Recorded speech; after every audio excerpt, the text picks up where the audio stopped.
All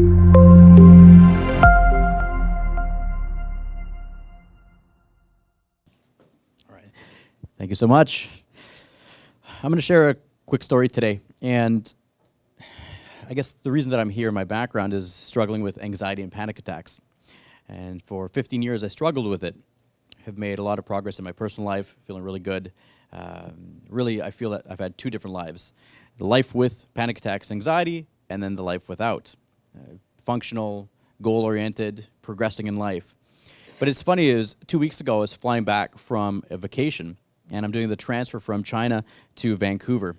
And I'm on this plane, it's a 12-and-a-half-hour flight, and I'm going through, and I've been drinking a lot of water because I didn't want to get dehydrated. You know, we all know planes, it can get, that air circulates, your throat gets really dry. So I'm going to the bathroom, and I walk in the bathroom, and anxiety and panic attacks are okay, except for confined spaces. I've got this thing with the airplane bathroom. So I'm going in there, and I walk in the room, and I'm closing the door, but as I'm shifting it, the hinges are moving off, and it's about 80% closed, and and then just got stuck. And I'm like, oh, no. And then those old habits come back, start getting a little bit of panic come up, so my mind starts racing, and then I think, yeah, you know what, 80%'s okay. It was the fear of getting locked in was higher than the thought of just leaving the door a crack open. So I leave it open, I turn around, pull my pants down, and next thing you know, I hear the door open, and I turn around like this to see, and it's the 7-year-old man going, ah, because what I forgot was that I had pulled my pants on, so I inadvertently flashed this 7-year-old man, all because I was afraid of getting locked in the room. Oftentimes, we make decisions that we think are the lesser of two evils. Winston's been talking about the demons chasing him. There's examples everywhere. So for myself, it was the thought of fully committing to closing that door and getting locked in. I was like, let me leave it a bit open and let the consequences. So sure enough, 7 hours later, flying, 2 movies in, a lot of water has gone down. I'm thinking, okay, I really got to go again. Yeah, okay, I got to deal with this. So I walk back. Now, if you have an anxious mind or a panic attack, for like myself, we're often thinking ahead. We're creating strategies. So I walk to the back of the plane, talk to the flight attendant. I see a young lady there, and I'm like, hey, look, I have a fear of getting locked in the bathroom. Like, if I get locked in, can you open it from the outside? And she goes, yeah, no problem. Okay, I'm going to use that bathroom. If I'm not out within 2 minutes, please come, because that's going to mean that I'm locked in the bathroom. And so I'm about to go down, and all she says to me, she's like, all you have to do, sir, is just fully commit to closing the lock. If you fully close it, you'll be fine. And I'm like, okay, fully commit to closing it. So I go enter the bathroom, and there's a little latch there, whereas before I tried muscling it. You just have to go like this, and I slowly put it like this. It got locked in, and then the lights come on, there's fans going on. I'm like, oh my God, this is so easy. Use the bathroom, come out. And it was a reminder that sometimes we have to fully commit to whatever fear or adversity that we're facing in life. Is when we don't fully commit to it, the lights aren't going to come on, and we're not going to have a breakthrough. So for myself, it was interesting walking out. It was just something as simple or silly as using the bathroom in the airplane was a real fear for me, this confined space, getting locked in. And I walked out thinking, oh my God, like I want to use that again. I want to go through this again, because each time you do it, it's like a win. Now, that same process has been the same process I've used for the last 15 years when I was struggling with anxiety. It was avoidance, trying to circle around the thing that made me afraid, where really the answer was always just coming straight forward. And so it's about getting that mentorship, feeling the fear straight on, and then moving forward. Now, bringing it back, my first panic attack started when I was 14 years old. I was in high school wrestling, and I was in there. It was getting held in a hold. It was that feeling of being confined, somehow being trapped. My mind was racing. I had no idea what panic attacks or anxiety was. I just knew that I was in there, and I thought that it was like a life or death situation. I had to escape. That's always been the mindset, escape at all costs. So I was in there, grade 8, high school, having this fear. Panic comes up, run out of the practice room, run to the washroom, throw water in my face, calm down a bit, say, oh my God, I hope that doesn't happen again. Walk back on the mat, we start practicing again, get held in a hold, boom, the same thing occurs. Running out, and again, running out, embarrassed, afraid, ashamed, and I have no idea what's really going on. I just think that I'm having a heart attack or I'm going to die. When you're isolated and you're embarrassed, the biggest thing for myself was I didn't want to tell anyone what I was struggling with because I was afraid of the judgment, of the fear that they would think I'm crazy, that I'm messed up, there's something wrong with me. And so I made the decision to avoid seeking help, to avoid letting other people know what I was struggling with, even to the coach, who was a great figure. He was very supportive, but I was really afraid of what the rest of the team and the coach would think. So my solution, just avoid and quit wrestling, right? Just avoid it, no big deal. So I avoid it, go on, I switched schools that summer, a new school. It's like, okay, I can restart, except that anxiety and the panic attacks, it's starting to show up again. Except this time it's in different situations, right? Instead of wrestling, now it's about the track team. I'm thinking, how am I going to do with this? So as I kept trying to avoid it, what was happening was my options kept being limited. I was avoiding situations. Now it was no wrestling, now it's no track, now it's no drama class.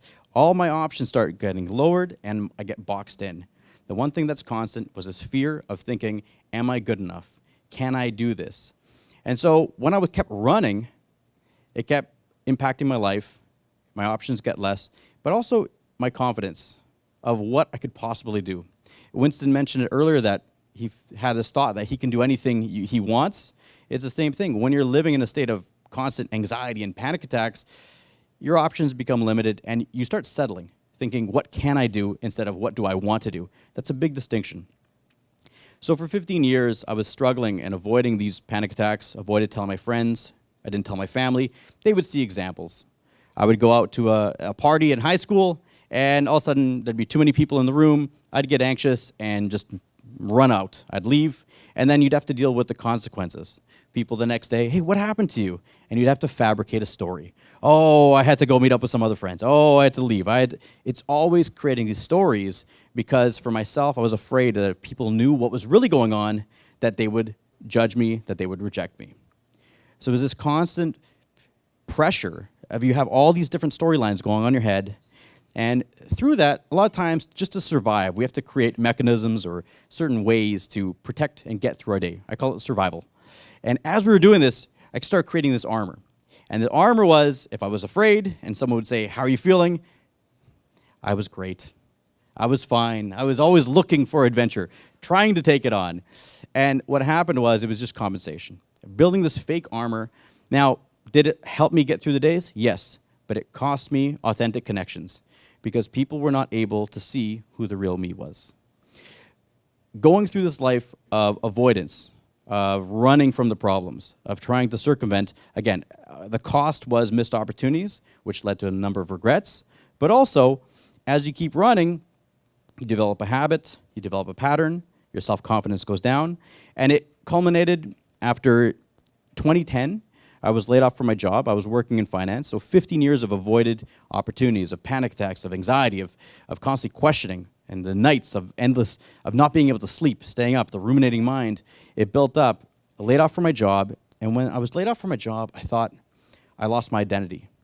I was working in finance. It was a respectable job, something that's how I showed up in the world. People knew me as the finance guy, and when that was taken away, I felt like I lost everything.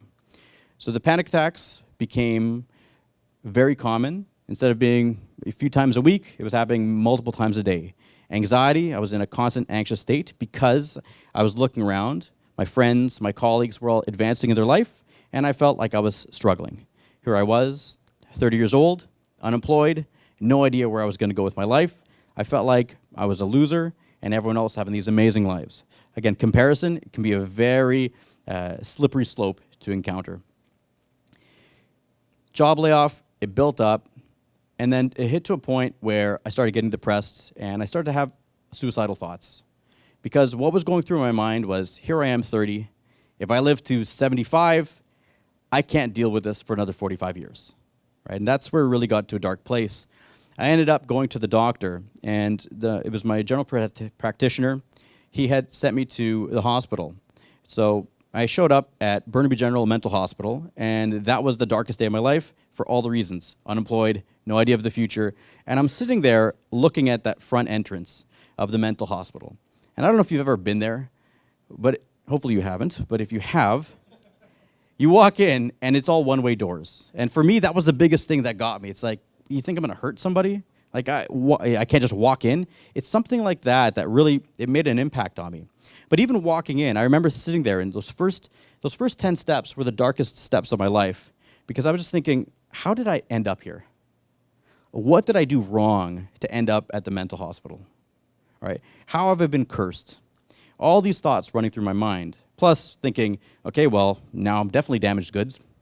Nobody's going to want to date me. Nobody's going to want to marry me. Nobody's going to want to hire me. All these thoughts leading up.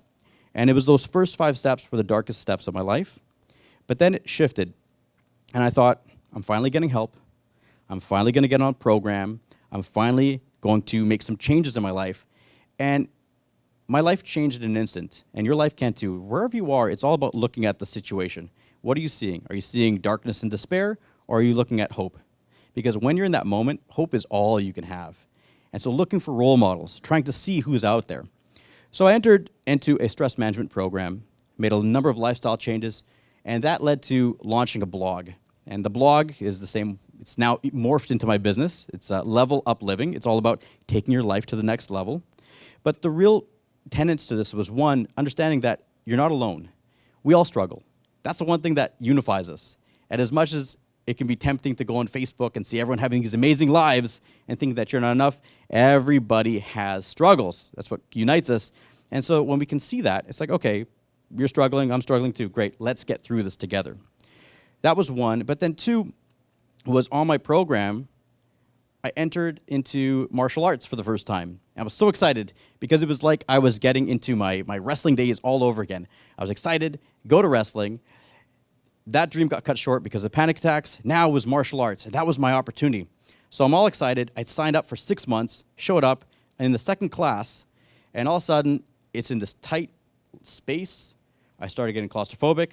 I started freaking out, and I ran out of the room in the middle of the class, ran into the hallway, and I passed out. I collapsed on the floor of the lobby. Danny, who was the head instructor, runs out. He's like, oh my God, Lucas, are you okay? And I felt his arm on my back, asking me if I'm okay. And all I'm telling him is, I'm good, Danny, I'm good, I'm good, I'm good. Now, I'm good was the phrase that I would use to keep people away. I was always good. In reality, I was never good. Danny asked me a question. He said 7 words that changed my life forever. When I was there laying on the ground, my mind's racing. I'm thinking, I just humiliated the hell out of myself here, and this guy won't leave. And he asked me 7 questions, said 7 words that changed my life forever. And that was, what do you need to feel safe? That's all he asked me. What do you need to feel safe? And my mind raced because I'd been conditioned to think about rejection and people thinking that I'm crazy and that there's things wrong with me.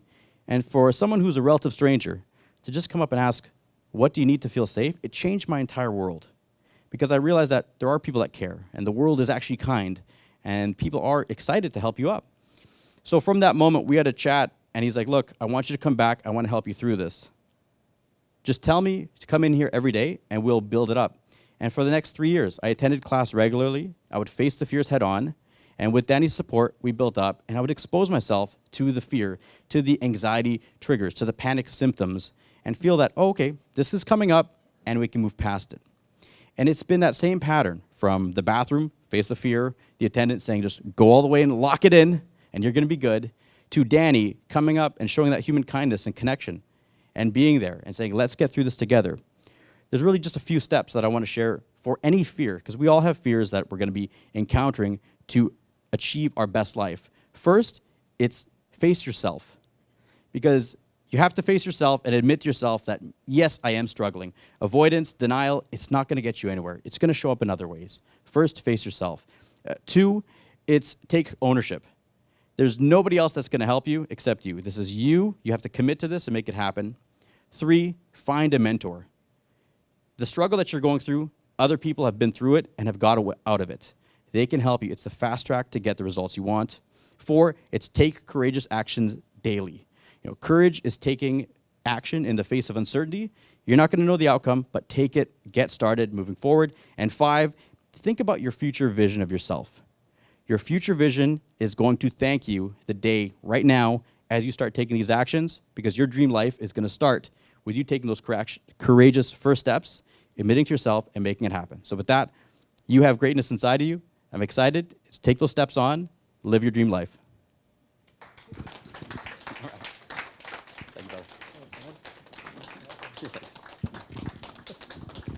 Lucas Mattiello, everyone.